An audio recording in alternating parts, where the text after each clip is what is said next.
Hey guys, welcome to my channel. I got an awesome show in store for you tonight. I'm going to show you how to use your MIDI instruments in GarageBand, and I'm going to show you how to use it if you don't have a MIDI controller or MIDI keyboard to actually play the instruments with. I'm going to show you how to use your on-screen keyboard to play with your mouse to play the notes of your MIDI instruments on GarageBand.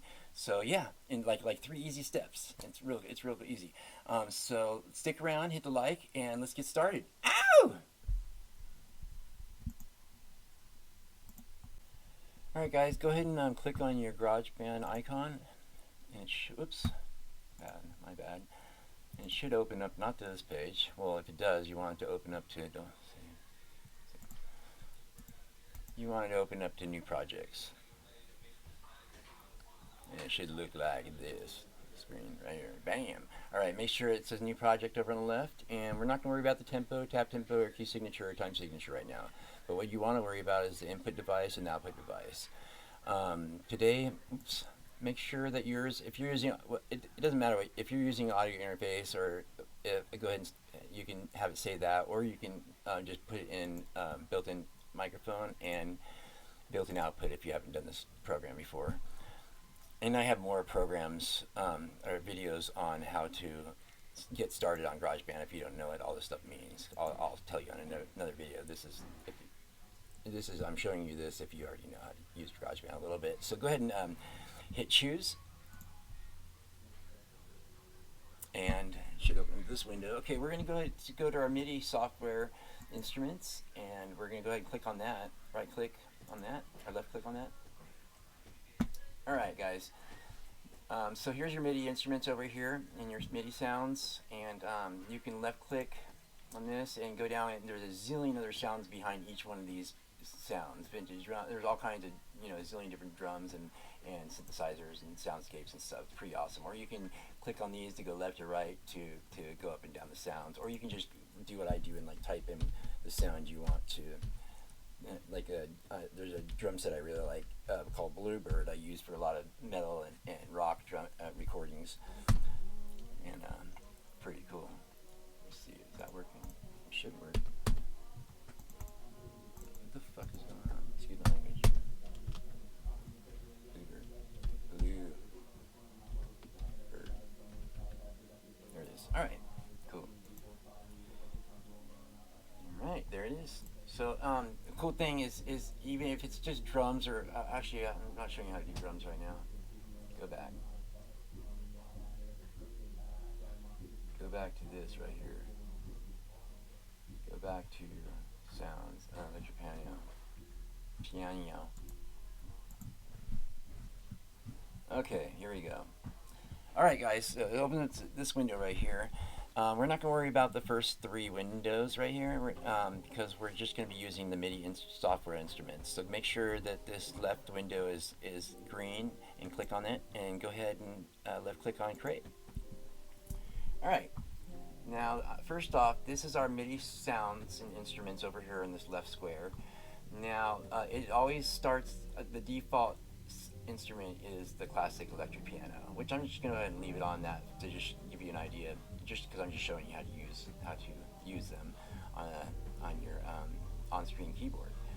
Okay, so next thing I'm going to talk about is this is the controls for it, your EQs, controls. This is where your effects will be, like how if you want it to be you want the bells, like this piano here, you want the bells stronger, you want the drive stronger, bass, you just turn it up or down, ambience, reverb, all that stuff. It's all down here, or you can EQ it too.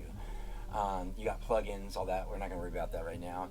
But what I'm going to do is, since we already got what we need, I'm going to go ahead and put away this screen at the bottom by left clicking on this, and we can left click and get it back anytime we want, and left click on this to get rid of this sound. We already got it. Okay, so this is our track we're going to be using to record with. Now you're going to go up and click on this right here, window, and you're going to go down to show keyboard. Voila, there's your on. It's going to start out really small when you get it. Like I had, like, right, whoop,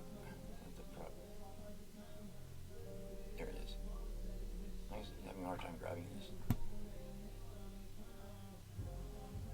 Fuck me, it's really hard to do.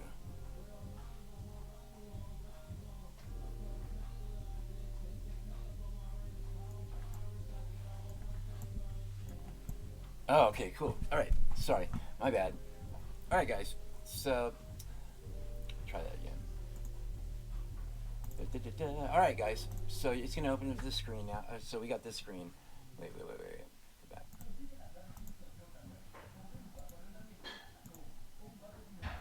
All right, guys. So it should open up this screen right here. We're not gonna worry about these first three screens, but we do want to click on the left one, the very left one, the MIDI software instruments. Make sure it lights up green and left click on create. Now it opens this window.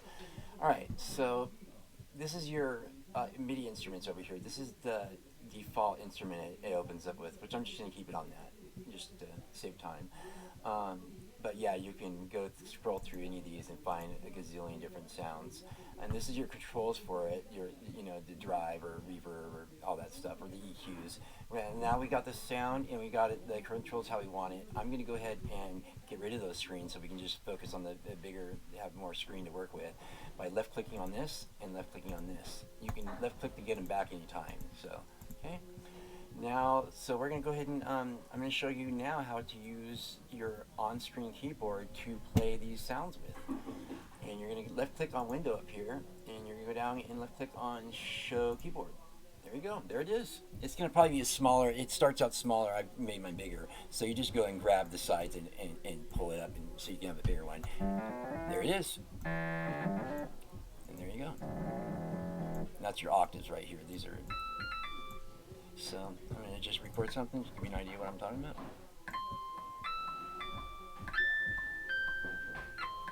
Really hard to play with this thing. But hey, if you don't have a MIDI software, or if you don't have a MIDI controller, MIDI keyboard, this is the next best thing, basically, or close to the next best thing. Alright guys, I hope you enjoyed this. Awesome. Alright guys, that's the end of my show. I hope you enjoyed it. I hope you learned something. If you want to learn more about GarageBand and how to use it more in depth, or how to use it on your iPad or iPhone, please just check out the link at the bottom. So anyways, I'll see you guys on the flip side.